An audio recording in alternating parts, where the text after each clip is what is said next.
আসসালামু আলাইকুম ভিউয়ার্স। আজকে আমি আপনাদের সাথে শেয়ার করব Bangladeshi Chinese restaurant style cashew nut salad. প্রথমে মুরগির মাংস নিয়েছি। মুরগির মাংস হাড় ছাড়া এভাবে লম্বা করে কেটে নিতে হবে। এখানে 1 চামচ গোলমরিচের গুঁড়া, 1 চামচ লাল মরিচ, 1/2 চামচ লবণ, সয়া সস 1 চামচ, 1 চামচ আদা রসুন বাটা পেস্ট, 3 চামচ কর্নফ্লাওয়ার আর একটা ডিম দিয়ে ভালোভাবে মিক্স করে নিতে হবে। ম্যারিনেট করা হয়ে গেলে এটি এক পাশে রেখে দিয়ে একটি বাটি নিয়ে সসটা রেডি করে নেব। এখানে 1/4 cup Thai chili sauce, 1/3 cup tomato ketchup. Tomato কেচাপের রেসিপি আমার চ্যানেলে দেওয়া আছে, চাইলে দেখে নিতে পারেন। 1 চামচ সয়া সস, 1/2 চামচ গোলমরিচের গুঁড়া, 1/2 চামচ চিনি দিয়ে ভালোভাবে মিশিয়ে নিতে হবে।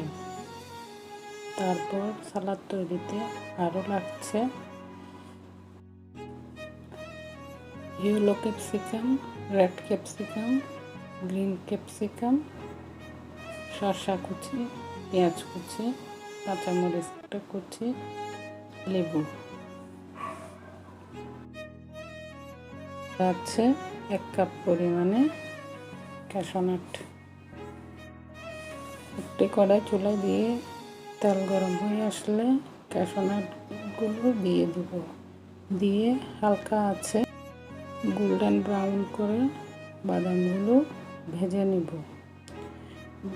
গোল্ডেন হয়ে গেলে বাদামগুলো তুলে নেব। একই তেলে ম্যারিনেট করা চিকেনগুলো দিয়ে দিব। সবগুলো চিকেন দেওয়ার পর 1 পিঠ হয়ে গেলে উল্টিয়ে দিব। একটার গায়ে একটা লেগে থাকলে চামচের সাহায্যে সেপারেট করে দেব। গোল্ডেন ব্রাউন হয়ে আসলে চিকেনগুলো তুলে নেব। তুলে নেওয়ার পর তেলগুলো রেখে দিয়ে ওই প্যানে সবজিগুলো দিয়ে দিব। সবজিগুলো হালকা ভেজে নেব। ক্যাপসিকাম আমার কাঁচা ভালো লাগে না, তাই হালকা ভেজে নিলাম। চাইলে আপনারা স্কিপ করতে পারেন। 1/2 চামচ গোলমরিচের গুঁড়ো, 1/2 চামচ লবণ দিয়ে হালকা ভেজে নেব। এখন আমার ভাজা শেষ। এর মধ্যে সবগুলো মিক্স করে নিব। প্রথমে চিকেনগুলো অ্যাড করে দিব, তারপর ক্যাশনাট অ্যাড করে দিব। তৈরি করে রাখা সসটি ঢেলে দিব। তারপর শসা কুচি, কাঁচামরিচ কুচি দিয়ে ভালোভাবে মিক্স করে নেব। এটা কিন্তু হাত দিয়ে মেশানো যাবে না, তাহলে শসার থেকে পানি ছেড়ে দিবে। চামচ বা স্প্যাচুলারের সাহায্যে মিক্স করে নিতে হবে। এই পর্যায়ে লেবুর রস দিয়ে আমি একটু মিক্স করে নিব। এটা এতটাই মজা যে সবাই খেতে চায়। পার্সোনালি আমার অনেক ভালো লাগে।